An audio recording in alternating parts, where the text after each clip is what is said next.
When is wedge resection used for lung cancer? Imagine a tiny, early-stage lung tumor just sitting on the surface of the lung.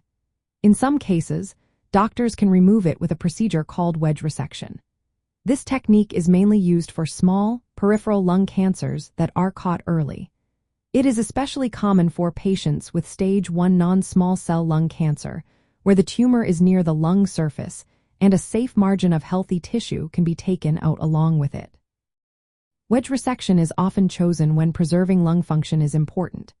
For example, if a patient has limited lung capacity or other health issues that make more extensive surgery risky, this less invasive option can be a good choice.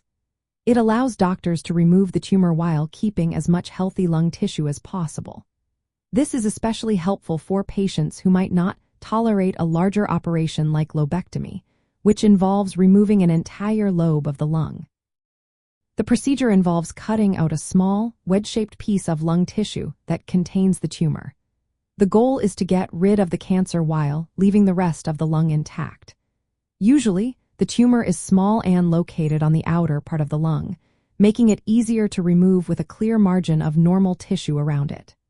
This margin is typically at least as big as the tumor itself, or about 20 millimeters. Wedge resection can also be used for diagnostic purposes if a biopsy doesn't give enough information or if the tumor recurs after previous treatment. Sometimes, it is performed on patients who have already had lung surgery and need further treatment. While wedge resection is less invasive and has fewer risks during surgery, it does come with some trade-offs.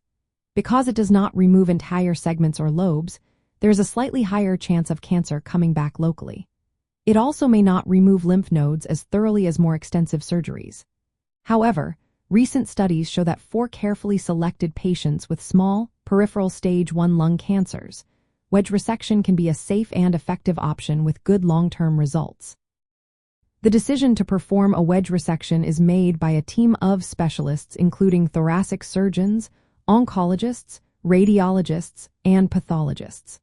They consider the size and location of the tumor, the patient's overall health, and how much healthy tissue can be safely removed to optimize outcomes.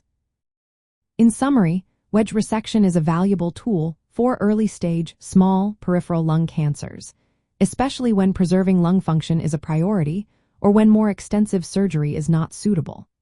It offers a less invasive approach with good potential for cure, but it's important to weigh the slightly increased risk of recurrence. Always consult with your healthcare team to determine the best treatment plan tailored to your specific situation.